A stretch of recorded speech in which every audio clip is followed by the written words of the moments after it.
Hi friends, welcome to Tamil king channel. இன்றைக்கி நம்ம என்ன வீடியோ பார்க்க போகிறோம்னு பார்த்தீங்கன்னா, Canara bank customer Canara bank புதிய ஏடிஎம் கார்டை Canara bank ATM machine centre போயிட்டு எப்படி நீங்கள் ஆக்டிவேஷன் பண்ணுறது, பின் எப்படி ஜென்ரேட் பண்ணுறது. ஸோ அதை பற்றி நம்ம இந்த வீடியோவில் ஃபுல்லாக டீட்டெயிலாக பார்க்க போகிறோம். ஸோ வீடியோ ஸ்கிப் பண்ணாமல் ஃபுல்லாக பாருங்கள். அப்போ நீங்கள் வீடியோ பண்ணி வாங்க வீடியோக்குள்ளே போகலாம். இது வரைக்கும் நம்ம தமிழ் கிங் சேனலை சப்ஸ்கிரைப் பண்ணாதவங்க அப்படியே கீழே இருக்க ரெட் கலர் பட்டனை கிளிக் பண்ணி சப்ஸ்கிரைப் பண்ணுங்கள். அப்படி பக்கத்தில் இருக்க பெல் பட்டனை கிளிக் பண்ணுங்கள். அப்போ தான் அடுத்த வீடியோ போடும்போது உங்களுக்கு நோட்டிஃபிகேஷன் வரும். சரி வாங்க, நம்ம இப்போ Canara bank customer Canara bank புதிய ஏடிஎம் கார்டை Canara bank ATM machine centre போயிட்டு எப்படி நீங்கள் ஆக்டிவேஷன் பண்ணுறது, பின் எப்படி ஜென்ரேட் பண்ணுறது அப்படி சொல்லிட்டு தெளிவாக லைவாக பார்க்கலாம். வாங்க வீடியோக்குள்ளே போகலாம். உங்கள் வீட்டு பக்கத்தில் இருக்கிற Canara bank ATM machine centre போயிட்டு உங்கள் கையில் இருக்கிற புதிய ஏடிஎம் கார்டை மிஷினில் இன்செர்ட் பண்ணிக்கோங்க. இன்செர்ட் பண்ண அப்புறம் பார்த்தீங்கன்னா டிஸ்பிளேல லாஸ்ட் பார்த்தீங்கன்னா க்ரீன் பின் ஃபார்கெட் பின் அந்த ஆப்ஷனை செலக்ட் பண்ணிட்டு லாங்குவேஜை செலக்ட் பண்ணிக்கோங்க.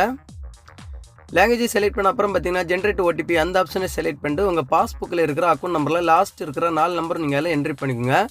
என்ட்ரி பண்ணிட்டு கரெக்ட் அந்த ஆப்ஷனை செலக்ட் பண்ணிக்கோங்க. அந்த ஆப்ஷனை செலக்ட் பண்ண அப்புறம் பார்த்தீங்கன்னா நீங்கள் கனரா பேங்க்கில் ஃபஸ்ட் டைம் நீங்கள் அக்கௌண்ட் ஓப்பன் பண்ணும்போது ஒரு மொபைல் நம்பர் கொடுத்துருப்பீங்க. ஸோ அந்த மொபைல் நம்பருக்கு பேங்க்லேருந்து ஒரு 1 டைம் ஓடிபி சென்ட் பண்ணுவாங்க. ஸோ அந்த ஓடிபி எடுத்து நீங்கள் இதில் என்ட்ரி பண்ணிக்கோங்க. நான் இப்போ பார்த்தீங்கன்னா என்னோட மொபைல் நம்பருக்கு வந்து ஓடிபி எடுத்து நான் இப்போ என்ட்ரி பண்ணுறேன்.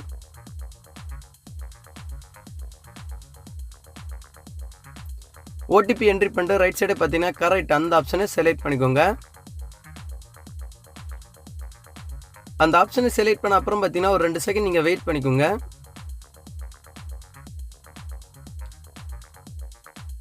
வெயிட் பண்ண அப்புறம் பார்த்தீங்கன்னா ப்ளீஸ் என்டர் யுவர் நியூ பின் அப்படின்னு சொல்லி கேட்கும். உங்களுக்கு பிடிச்ச மாதிரி ஒரு 4 நம்பர் நீங்கள் அதில் என்ட்ரி பண்ணிக்கோங்க. என்ட்ரி பண்ணிட்டு மறுபடியும் பார்த்தீங்கன்னா ப்ளீஸ் ரீஎன்டர் யுவர் நியூ பின் கேட்கும். அதே நம்பர் நீங்கள் அதில் என்ட்ரி பண்ணிட்டு மறுபடியும் ஒரு 2 செகண்ட் நீங்கள் வெயிட் பண்ணிக்கோங்க.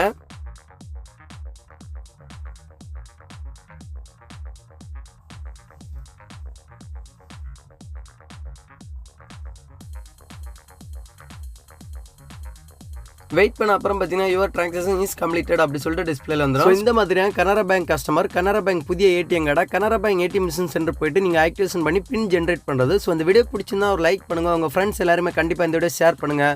மறக்காமல் நம்ம தமிழ் கிங் சேனலை சப்ஸ்கிரைப் பண்ணுங்கள். இன்னொரு நல்ல ஒரு இன்ஃபர்மேஷன் வீடியோட வந்து உங்களை சந்திக்கிறேன். உங்களோட இந்த வீடியோ பெறுவது தமிழ் கிங். தேங்க்யூ. இந்த வீடியோவில் ஏதாவது டவுட் எதாவது இருந்துச்சுன்னா என்னோட கமெண்ட் செக்ஷனில் கமெண்ட் பண்ணுங்கள். நான் கண்டிப்பாக உங்களுக்கு எனி டைமில் ரிப்ளை தரேன். தேங்க்யூ.